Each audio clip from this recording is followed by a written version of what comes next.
shadow of the conquering German armies covered Western Europe. The self-styled master race was riding high.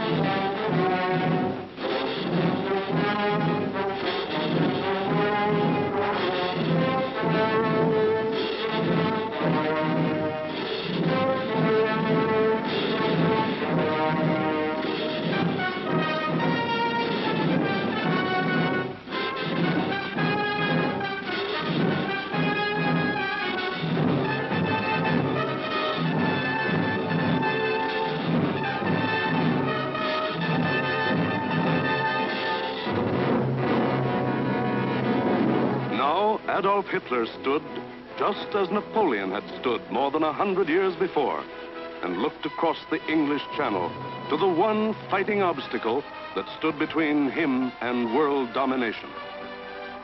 The chalk cliffs of Britain rose sheer and white out of the choppy waters. And beyond, a little island, smaller than the state of Wyoming.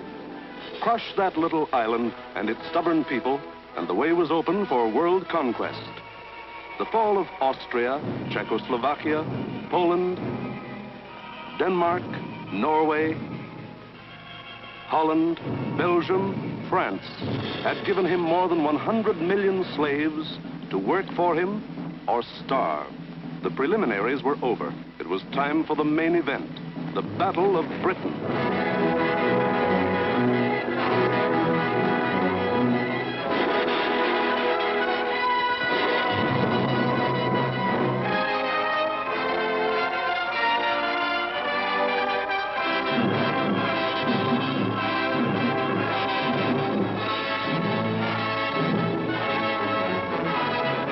Hitler and his generals feverishly drafted their plans for the conquest of Britain.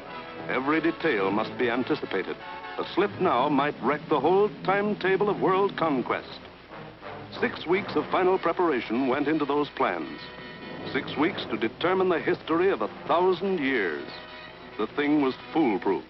See for yourselves how simple the whole operation was to be. Look. German plan for invasion of England. Phase 1. Knock out the Royal Air Force and its bases. Get control of the air and the sea lanes across the Channel. Follow the Blitz plan that had wiped out Poland, the Low Countries, and France. Destroy communication and transport lines. Above all, get command of the air. Phase 2. Pulverize the coastline with dive bombers. Drop parachute troops to take over the airfields and establish beachheads.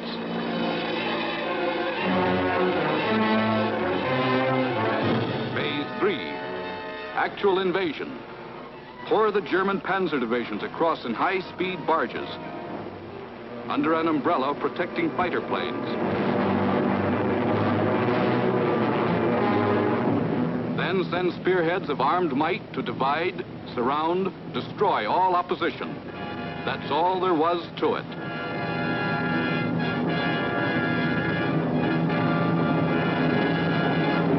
Conquer Britain. Force the surrender of the British fleet. Then, with the combined sea power of Germany, Britain, Italy, France, and Japan, he could control the seas and tell us where to head in. The torch of freedom flickered low. On the Channel invasion coasts, more than 100 fully equipped German divisions were singing the Nazi theme song, "We are sailing against England," as they waited the word from Hitler.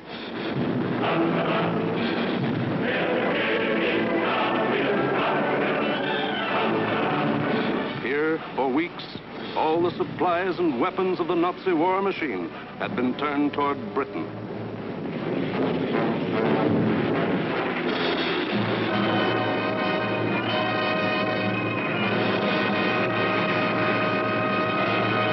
The joy jaws of the Nazi whale were set to swallow Jonah. And what about Jonah? How was he doing? Well, Britain also had an army, but it was an army dragged from the sea at Dunkirk.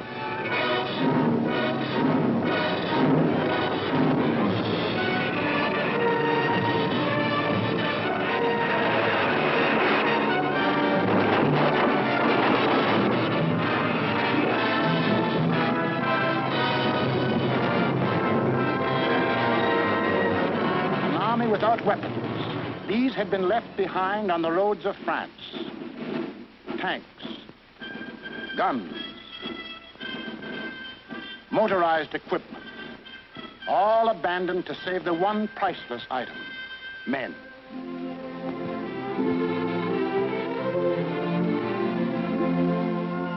In all of Britain, there was not enough equipment for one modern division. Only one tank for every 1,000 square miles of territory. Only one machine gun for every 1,500 yards of beach.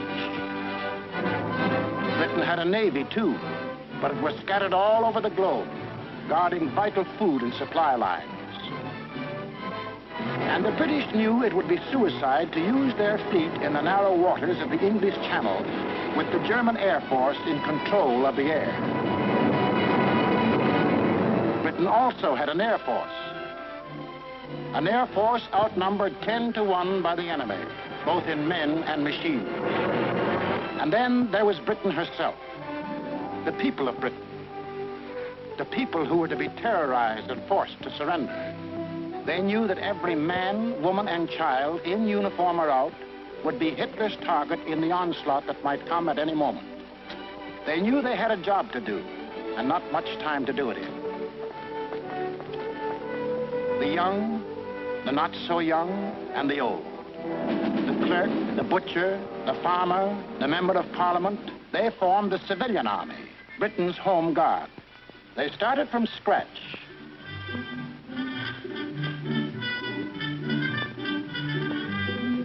Experience, equipment, supplies, all were scarce. Only one shell to fire at each practice. The women of Britain refused to be left out. We'll enlist too. We'll put up the barrage balloons.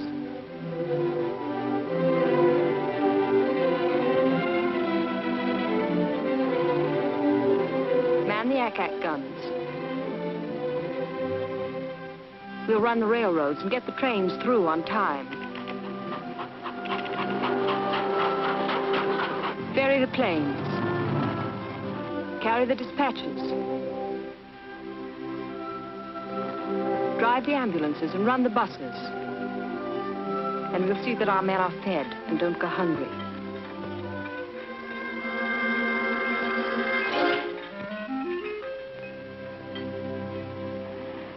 Others worked, men and women alike.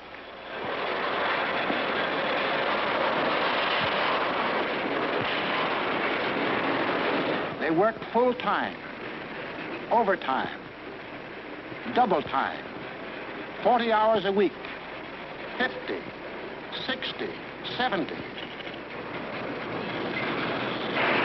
Hours meant nothing. Fatigue meant nothing. Until the government forced them to cut down hours because overfatigue was hurting production.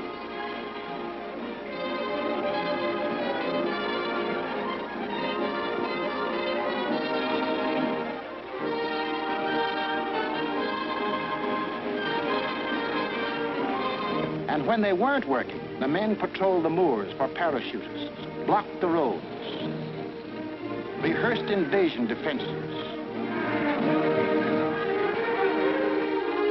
For something had happened here the Germans could never understand. In a democracy, it is not the government that makes war. It is the people.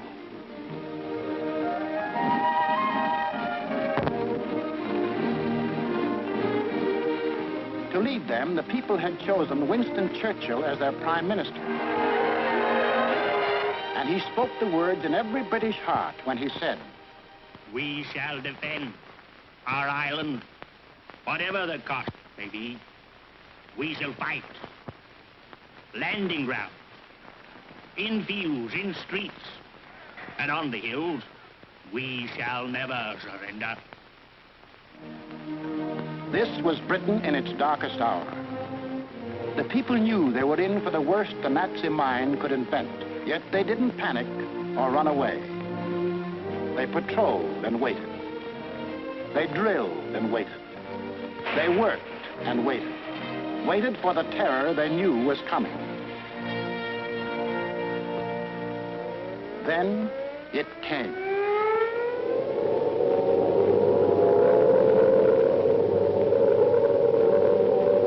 That's the sound that became part of the life of every man, woman, and child in Britain.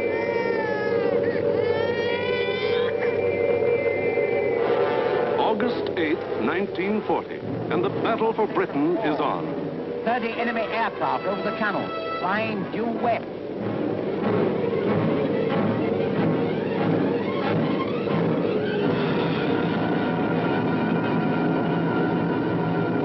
Here comes the Luftwaffe. In dozens of flights, hundreds of planes,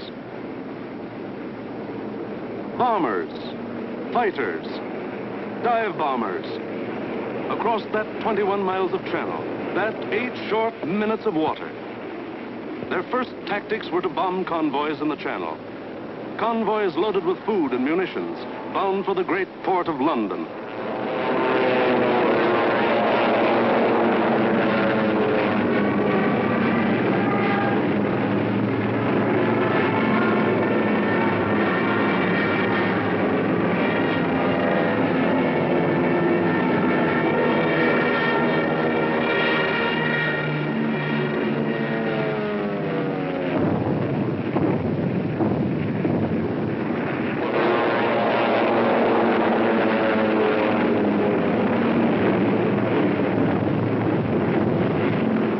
Fighters waited overhead for the defending planes of the Royal Air Force, the RAF, to appear. They didn't have long to wait.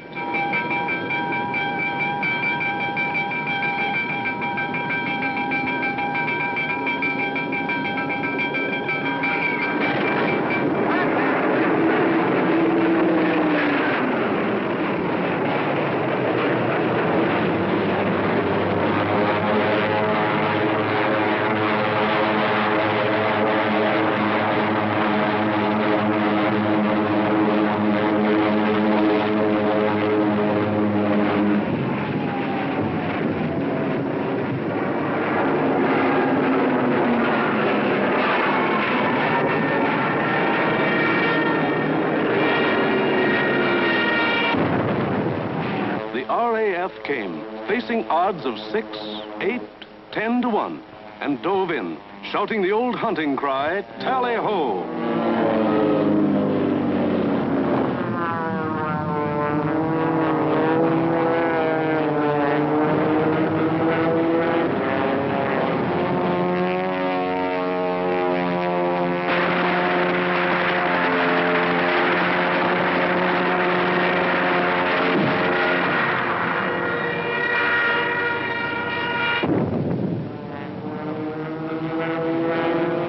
One of the Nazi plan called for the RAF to be knocked out of the air.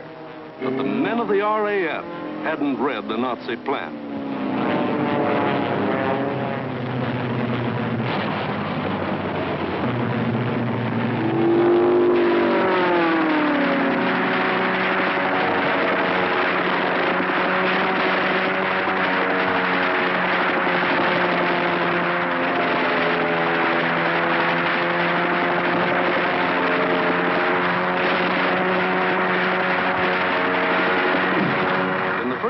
Days, the RAF knocked 182 German planes out of the sky.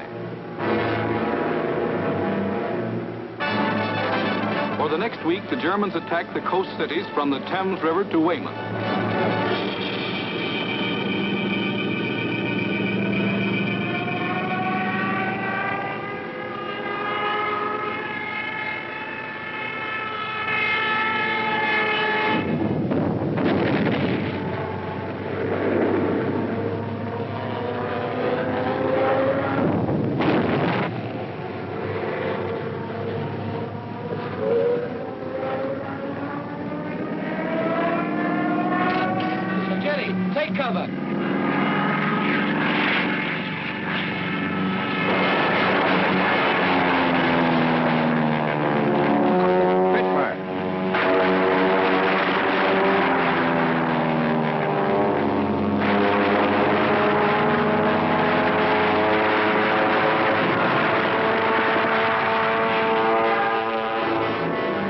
paid off with 180 more planes.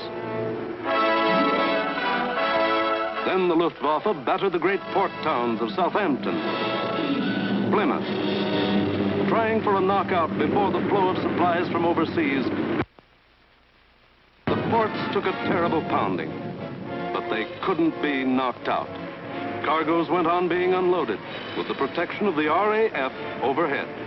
Battling the Spitfires and Hurricanes in the air wasn't panning out. So Goering switched his main attacks to the fighter airfields, Dover, Deal, Hawking. Maybe he could destroy the planes on the ground. He bombed the airfields, and the fields were hit. But the planes were saved.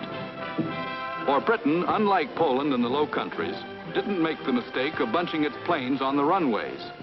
The planes of the RAF were scattered and hidden, only a few on any one field, and those in the far corners. The Spitfires still went up to meet the enemy. In the first 10 days of the Battle of Britain, Goering launched 26 major attacks to get command of the air and lost 697 aircraft. The British lost 153, and 60 British pilots bailed out.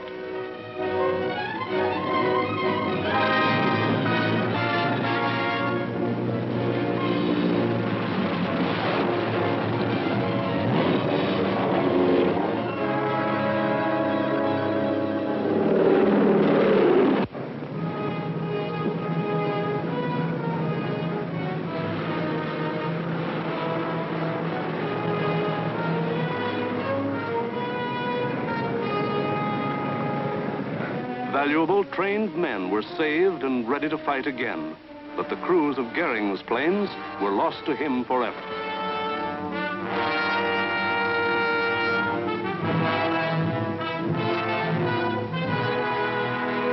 The pace was too hot. Something was going haywire. The Nazis had to call time out. On a 2,000-mile front, from Norway to France, the whole Nazi Blitz program was being stalled because the RAF was still in the air, fighting against England.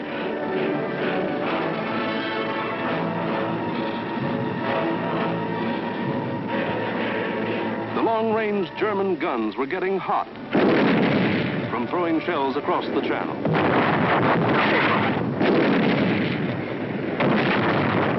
In public, Hitler assured the Germans, "Mr. Churchill tells his people that England will win, but I tell you that victory will belong to Germany."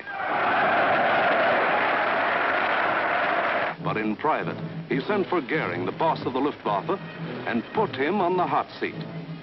Goering was told to do something and do it quick.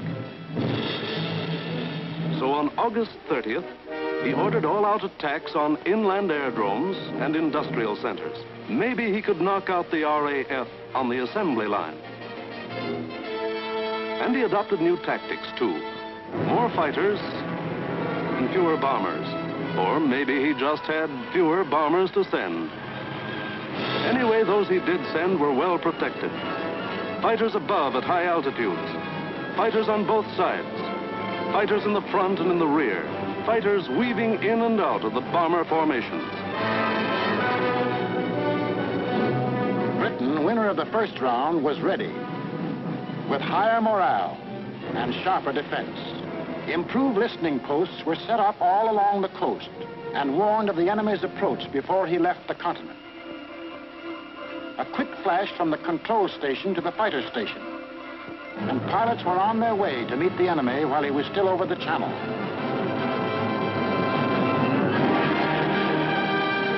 Day after day, out of sight and almost out of sound of the watchers on the cliffs, 4, 5, and 6 miles above, the battles raged over the Dover area.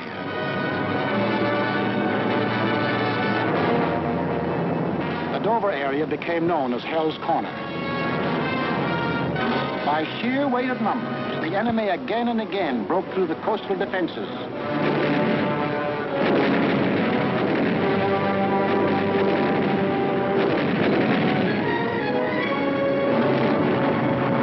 And reached inland to the airdrome. Aircraft plants. munition factories and machine shops.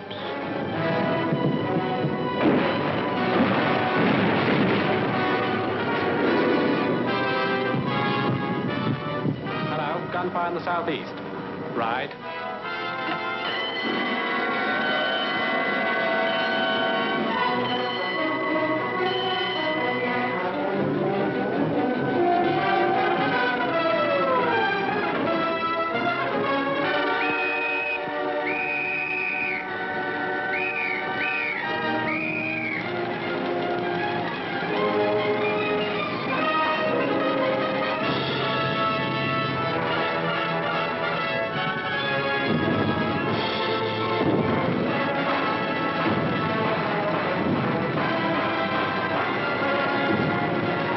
The workers kept on working, and the RAF kept on flying. These two men with wings, alone in the sky, behind their motors and machine guns, were shooting down more than the Luftwaffe.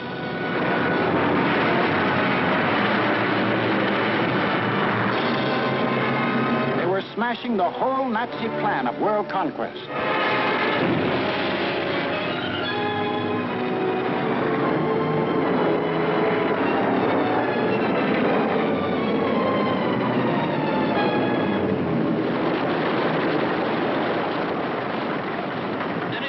Johnny?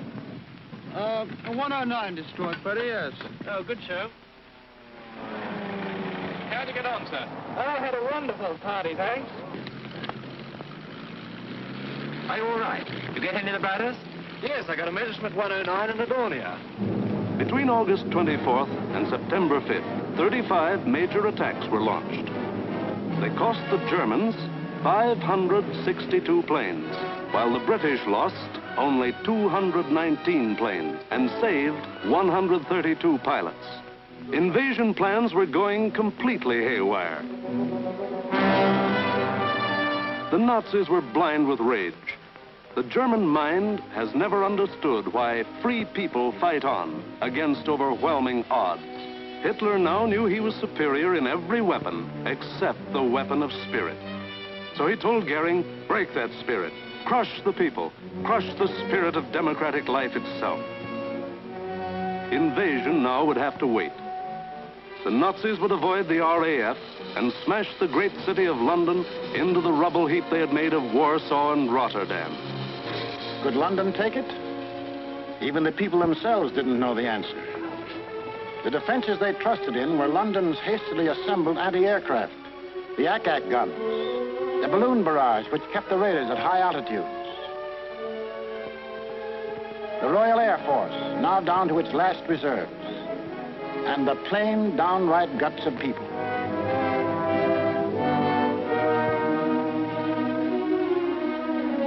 They sent more children out of the city.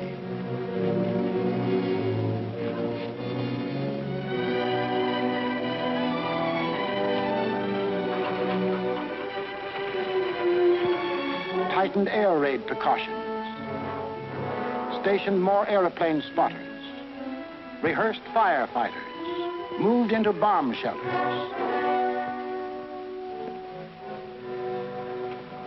They blacked out their city and carried on.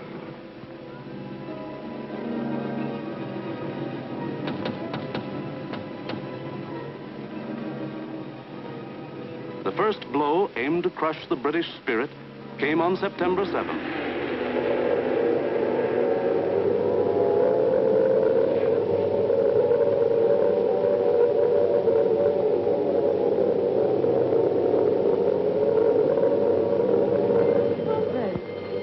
Roof reports planes coming in. Control room speaking. Customers and staff will now take cover in the basement. Please do not run, but keep moving. Down the stairs, or you can use the escalator.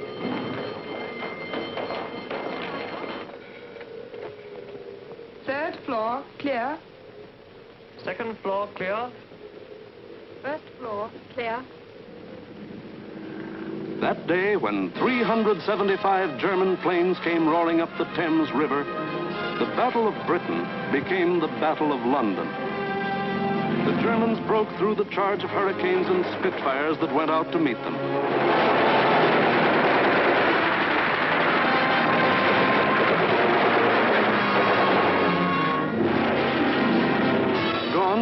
pretense of aiming at military objectives. This was just savage destruction.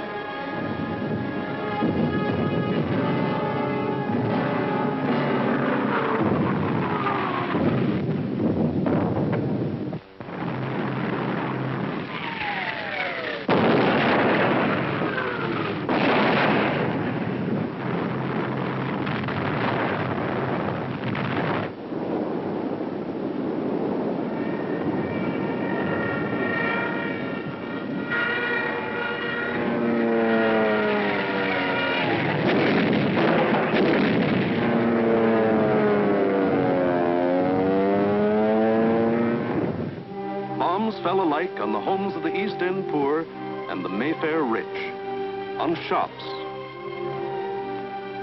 hospitals, churches. For 28 days, the Nazis were to drop everything in the book on the city of London. Tons upon tons of high explosives, delayed action bombs that exploded days later, torpedoes that sheared away whole buildings. And underneath the war in the air, the war of the man in the street went on.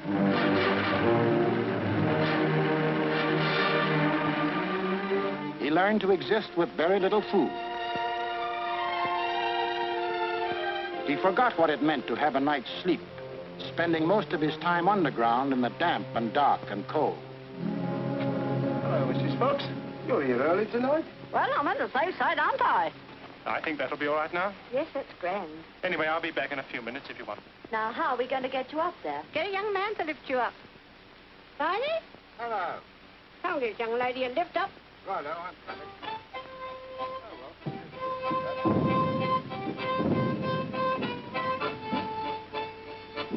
The air raid wardens stayed at their posts. Doctors and nurses worked on steadily as the bombs crashed all around them. Rescue squads labored night and day. Hi, Warden. I found her. Is she dead? Fight does. Firemen said, nuts to the bombs and battled to put out fires. This was life in the Blitz. Against all the rules of Nazi warfare, Britain was refusing to crumple up. Across the Channel, the enraged Goering took personal command of the operations.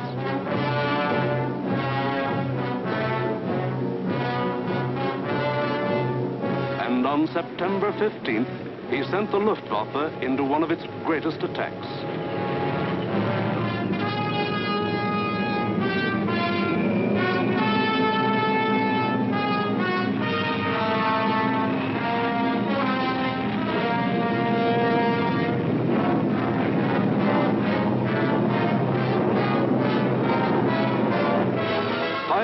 German bombers and Messerschmitt fighters roared over the English coast. Starmouth calling. Planes heard 3 miles southwest. Shout for hostile planes approaching from the southwest. The British met the challenge by throwing in everything they had.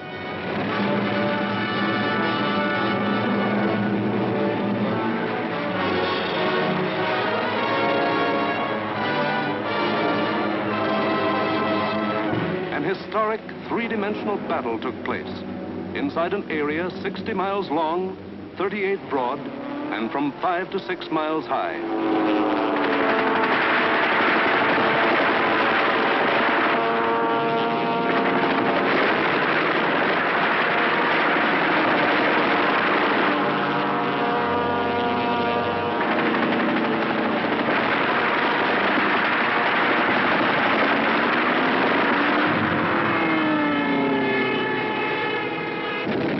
200 individual dogfights took place within the first 30 minutes of the raid.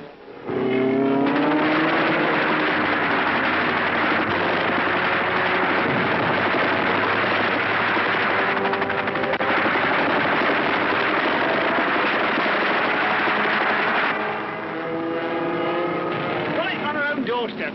Oh, what a scrap. Five 500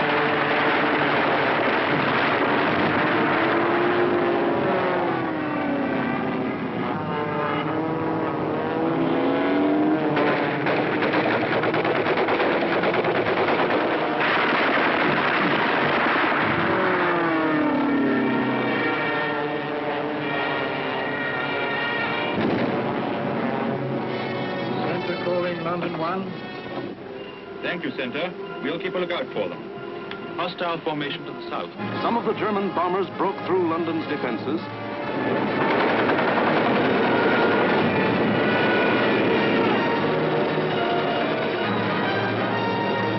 And reached the center of the city.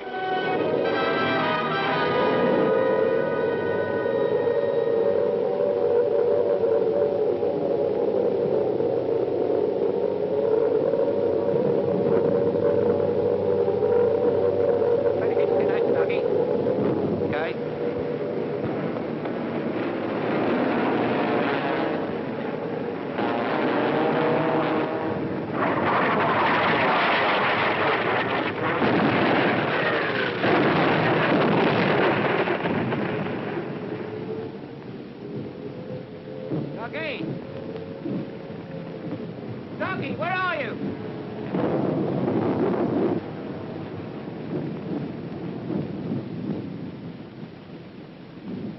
Blimey, I thought they'd got you. Who, me? Nah, I had me fingers crossed.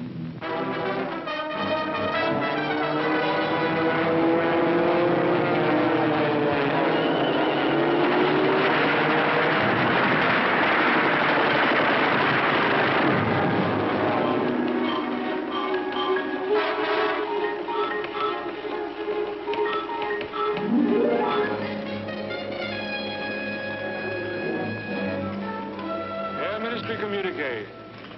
The biggest bag yet. 185 enemy aircraft shot down. End of message. Of the 500 German planes that came over that day, more than 1/3 were shot down. In the 28 days of terror from September 7th to October 5th, the Nazis dropped 50 million pounds of bombs on the city, killed 7,000 helpless civilians, and wounded 10,000 more. Bombs fell on Buckingham Palace,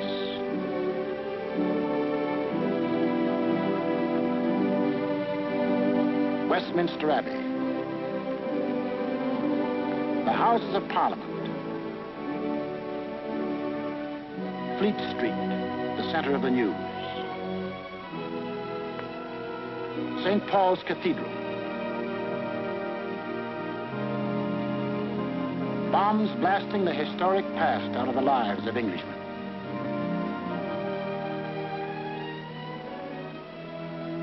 But in these 28 days, the Nazis lost 900 planes and their crews. The more they sent over, the more were shot down. The British Spitfire had proved to be one of the deadliest weapons ever put in the hands of man. If this kept up, pretty soon no more Luftwaffe. The frantic Nazis had to pull a new one. They did. On October 6th, they changed to night attacks. Maybe that way they could avoid those deadly Spitfires and Hurricanes. Maybe that way they could crush the stubborn British spirit. Never mind control of the air. Never mind Phase 1, Phase 2, Phase 3. Now to concentrate on bombing the people themselves into submission and make them cry for mercy.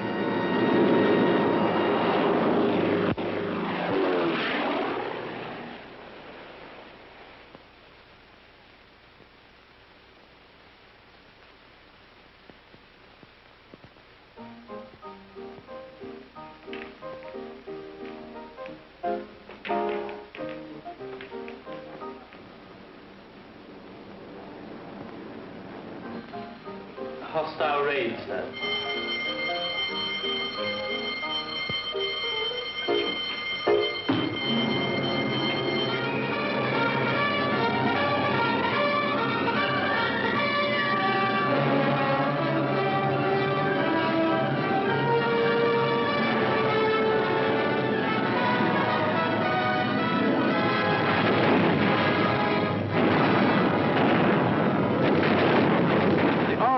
Wasn't much help at night. This was just German bombs against British guts.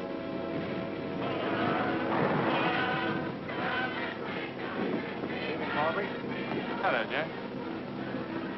Sound happy enough down there tonight, don't they? Yes, they're all right.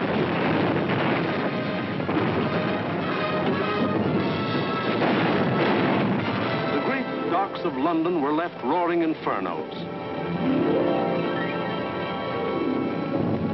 Homes were destroyed by incendiaries. Business blocks were aflame. And still the people of London took it. Night after night, they burrowed underground. And morning after morning, they dug themselves out of the wreckage.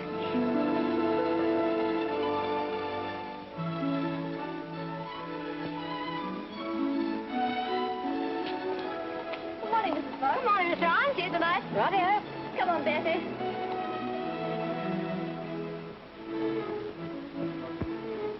Would you like to sit down? Thanks. Morning, Mr. Arne. Sleep well? Fine, thanks. Wasn't it a quiet night? What about the one that came down about 2? I didn't hear it. Did you? No. Oh, we're getting used to them around here.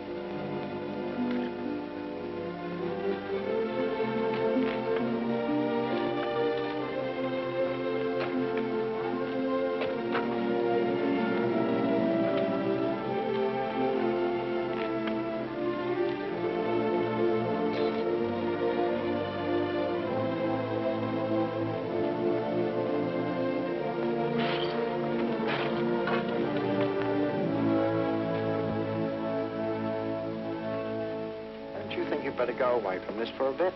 Of course not. It'd take more than this to get me out of my home. Now go on, you've got to get to work. Okay.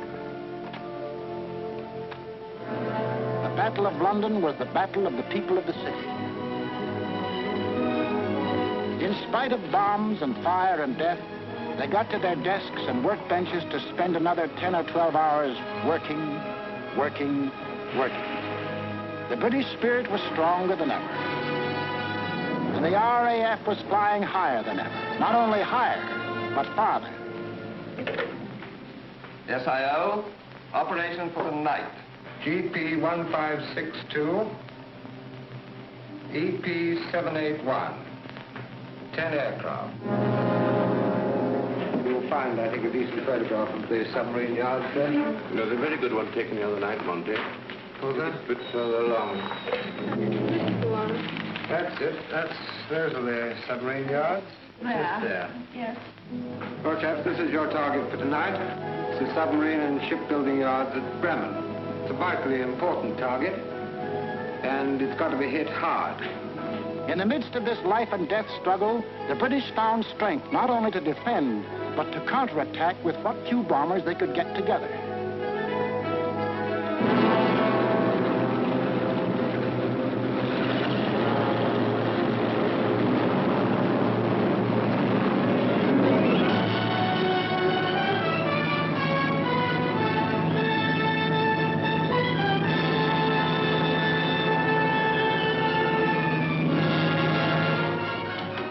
Charlie, airborne, sir.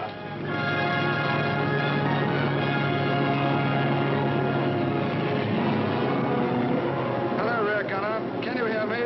I'm okay, Skipper. Hello, operator. Everything okay? Well, it seems to be all here, sir.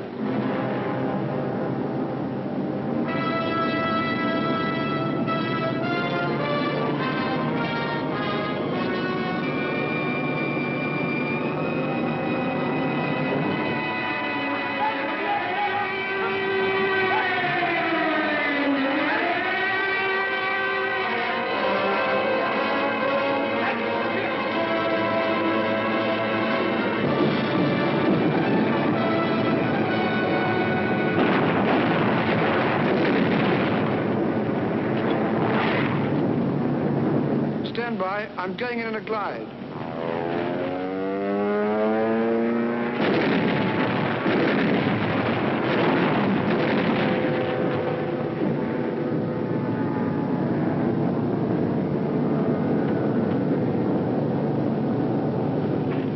Steady.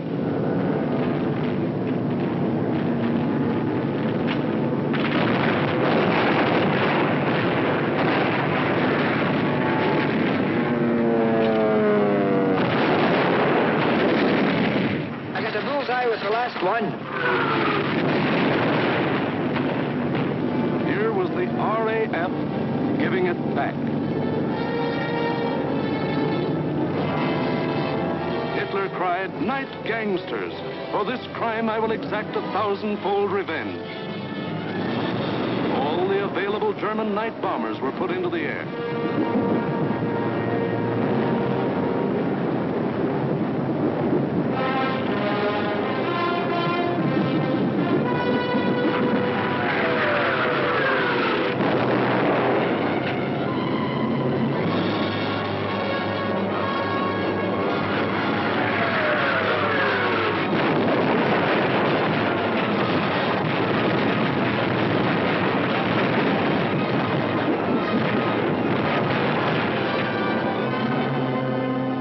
Thousand-fold revenge was Coventry. On the night of November 14th, £1 million of bombs were dropped on the city.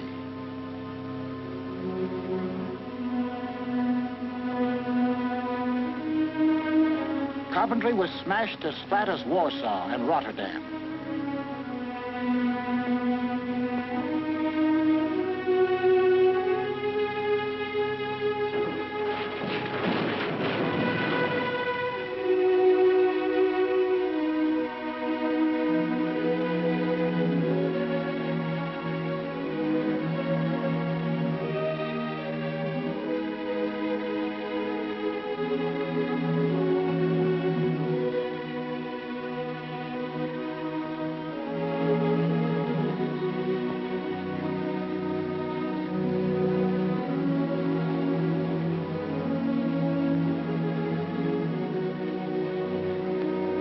The people of Coventry dug their loved ones out of the blasted ruin, saw them to their last resting place in a common grave.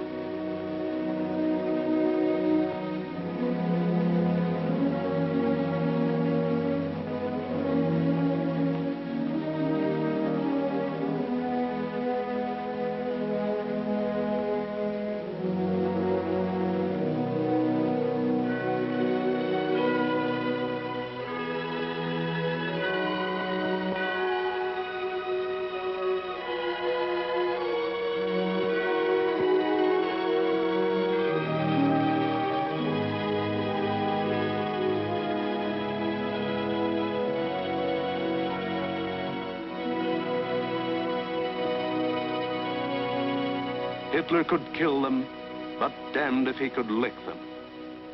They went back to their lathes and machines, for they knew the machine bench was as deadly a weapon as the rifle. And in their hearts was a grim determination that this enemy must be destroyed. That the day was coming when they would strike back, and how they would strike back. Christmas, 1940.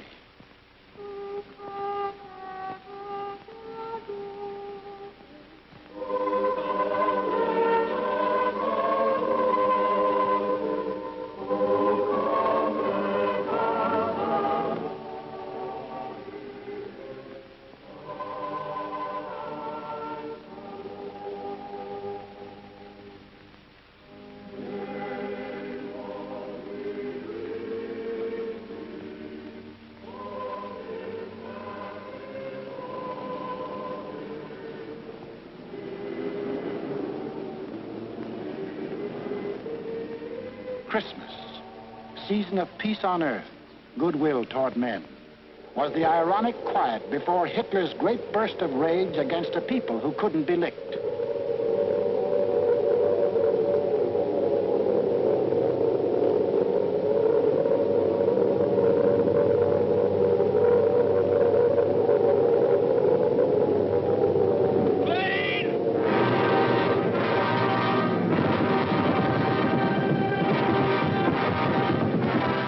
Bomb them into submission, so he would burn them to ashes.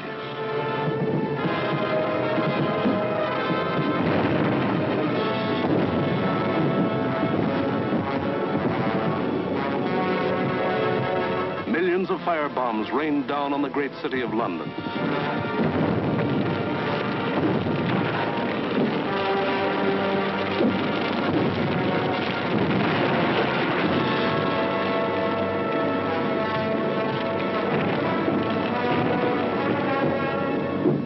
Minutes, More than 1,500 different sections of the city burst into roaring flames. Flames that swiftly merged into the greatest fire in recorded history.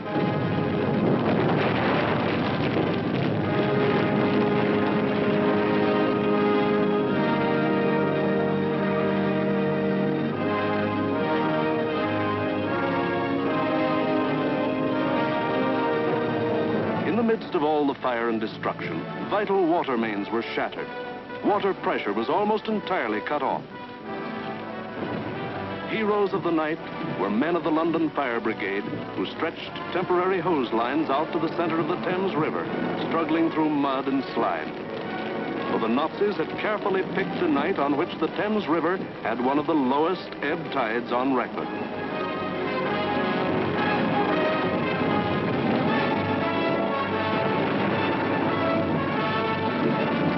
And while London burned above them, the people of the city held on.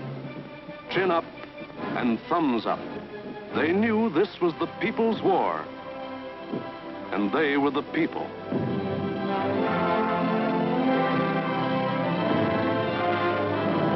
And a people that couldn't be panicked, couldn't be beaten.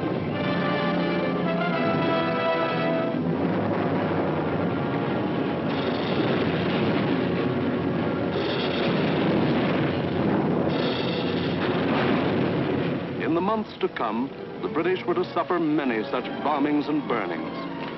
But a nation that calls on cold courage when hot courage runs thin may die, but it can't be defeated.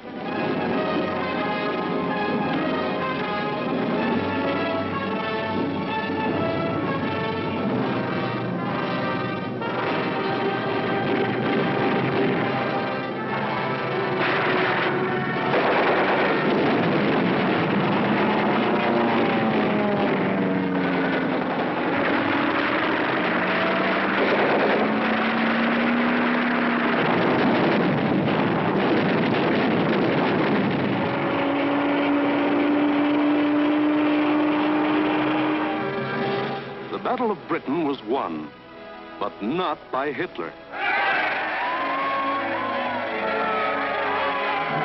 Hitler had lost the battle. He had lost 2,375 German planes and their crews. For the first time, it was the Germans who ate the bitter dirt of defeat. Gone was the legend of their invincibility. For a solid year, the Nazis struck Britain with all their might. They leveled thousands upon thousands of homes and damaged millions of others. They killed more than 40,000 men, women, and children, and seriously wounded 50,000 more. But not one single Nazi soldier set foot on British soil. But Hitler couldn't stop, and in our next film we will show how he had to turn to the east again. Why did the Nazis lose the Battle of Britain? First, because a regimented people met an equally determined free people, and the free people made them quit cold. We've been bombed, dive bombed, high-level bombed, machine gunned, been through 2 invasion scares. The last lot we had the house down about our ears. But we're still sticking it, and we're going to stick it. Second, because this was a new kind of war, and the RAF were the men who could fight it. These were the men who belonged to what Hitler called those weak, soft democracies. The British did more than save their country. They won for the world a year of precious time. It was not only for the people of Britain, but for the people of the world that Winston Churchill spoke when he said, "Never in the field of human conflict was so much owed by so many to so few."